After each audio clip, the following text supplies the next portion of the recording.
Baik, Assalamualaikum warahmatullahi wabarakatuh. Salam dan bahagia teman-teman sekalian. Kita ketemu lagi untuk seri psikologi indigenous. Kali ini kita akan bicarakan tentang bagaimana universalitas di dalam ilmu psikologi dan kebalikannya tentang bagaimana keunikan dari idiosinkratik, gitu ya. Di beberapa pertemuan kemarin kita sudah membahas tentang faktor-faktor, kemudian karakteristik, kemudian juga perdebatan terkait dengan bagaimana teori-teori psikologi dari barat dan upaya untuk menstrukturkan pengalaman-pengalaman psikologis, pengalaman-pengalaman mentalitas yang ada di dalam bangsanya sendiri gitu ya. Maka kita pada kesempatan kali ini kita akan lebih banyak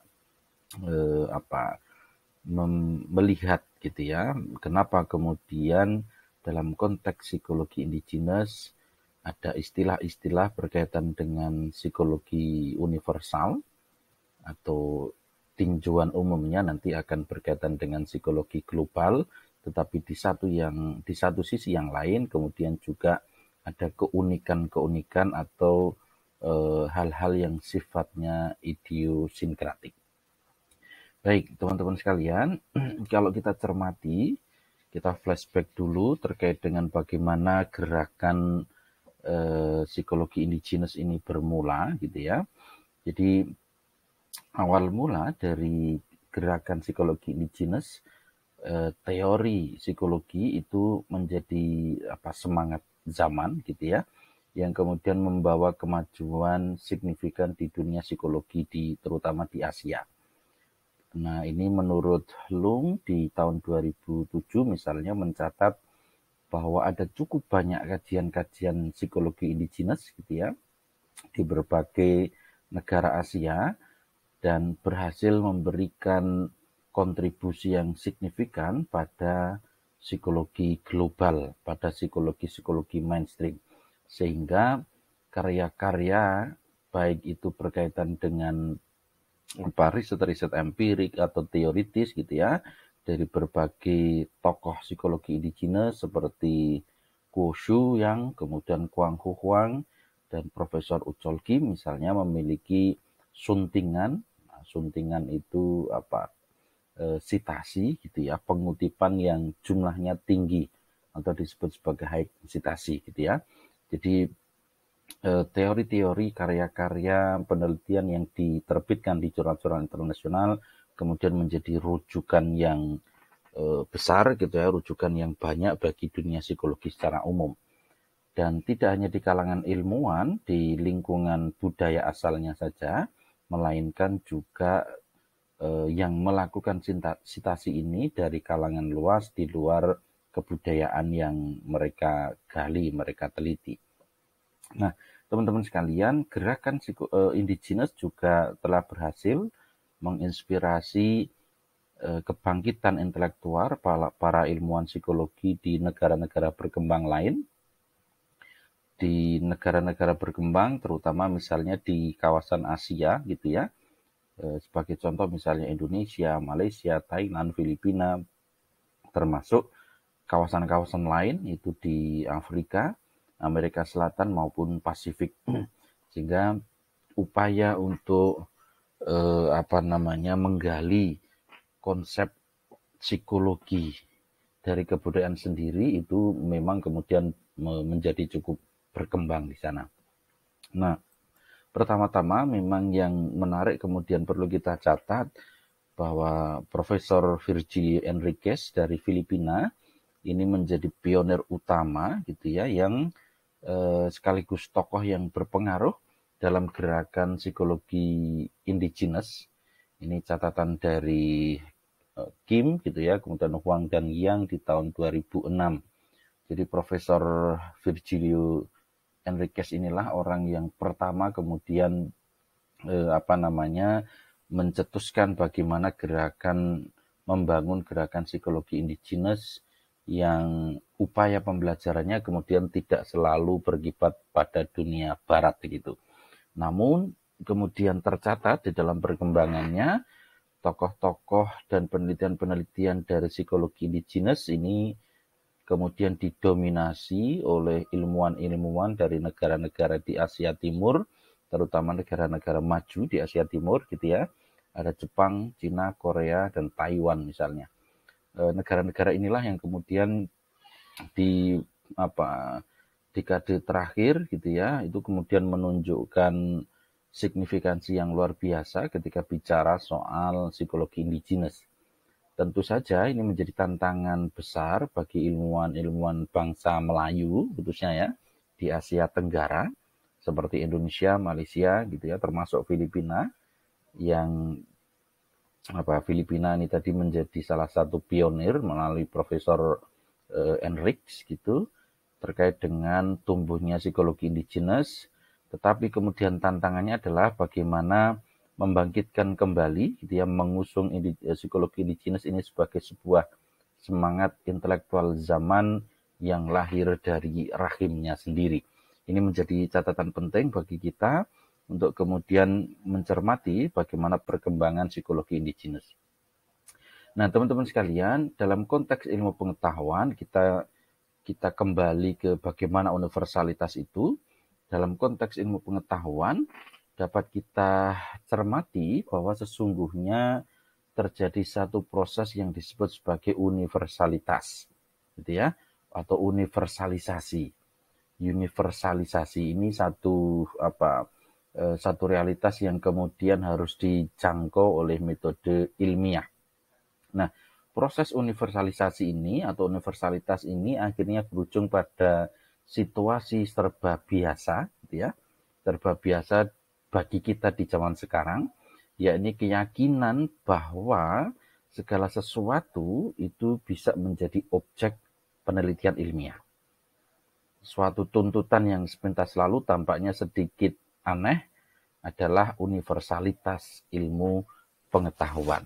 Ini menjadi pertanyaan yang menarik sesungguhnya, kenapa kemudian cara kita membaca dunia yang sehari-hari berbeda antara dunia kita dengan dunia barat, tetapi pengetahuannya universal.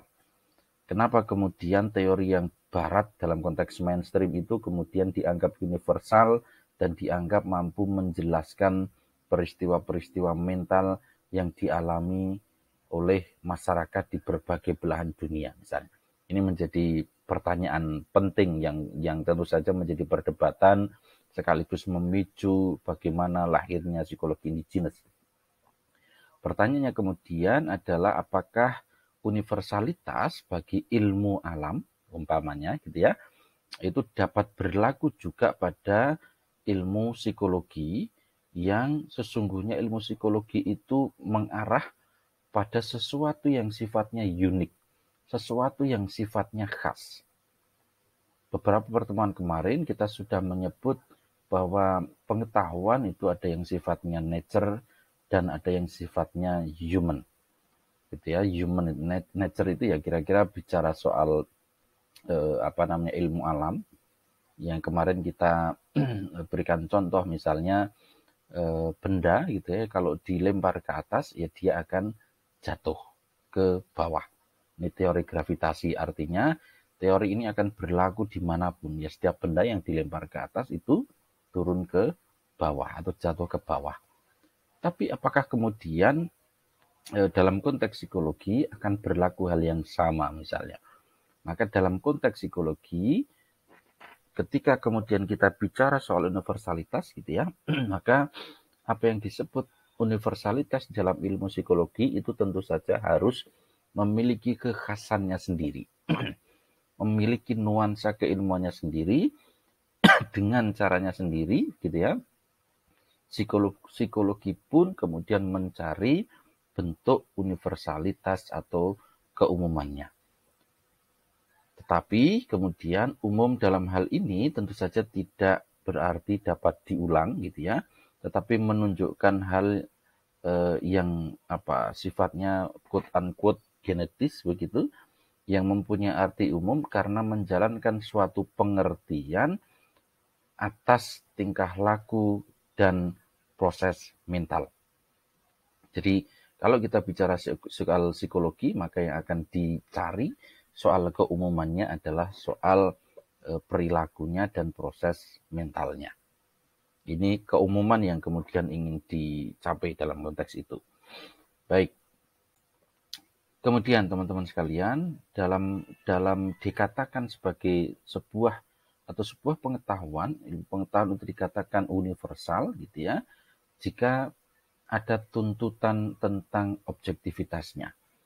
Jadi universalitas itu mensyaratkan tentang objektivitasnya. Jadi setiap ilmu itu harus objektif, artinya terpimpin oleh objek dan tidak didistorsi oleh prasangka-prasangka subjektif. Gitu ya. Saya ulangi sekali lagi bahwa setiap ilmu itu harus objektif, artinya terpimpin oleh objek dan tidak didistorsi oleh prasangka-prasangka subjektif.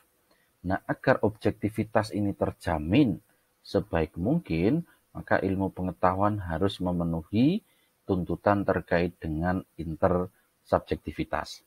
Terutama dalam konteks kalau kita cermati misalnya ketika kita bertanya tentang apakah A ini sesuatu yang baik atau tidak misalnya. Ketika saya mengatakan baik itu adalah subjektivitas saya tentang A. Ketika teman-teman misalnya Ani mengatakan bahwa si A ini baik, maka itu adalah subjektivitasnya Ani. Ketika Budi mengatakan si A ini baik, maka itu subjektivitasnya Budi terkait dengan A. Nah, subjektivitas itu tentu dipengaruhi oleh pengalaman, relasi, persepsi, dan seterusnya.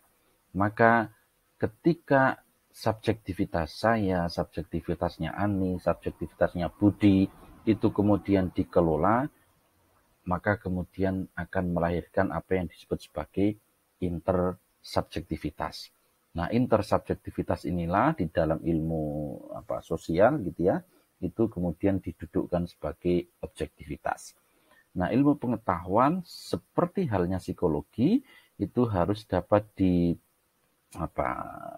dalam tanda petik disertifikasi gitu ya oleh semua penelitian ilmiah yang bersangkutan, bahwa atau sekalipun kemudian verifikasi itu bersifat lain sejauh tipenya akan berbeda.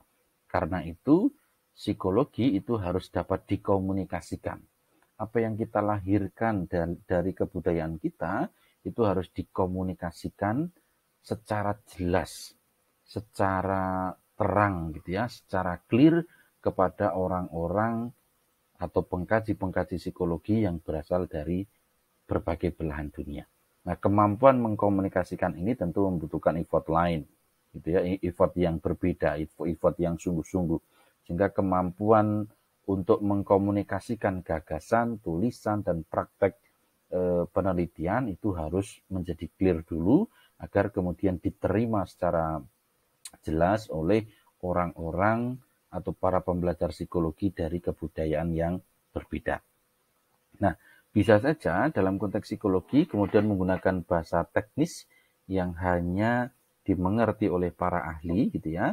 Namun mestinya bahasa itu juga pada prinsipnya terbuka, artinya siapa saja yang kemudian membaca, memahami itu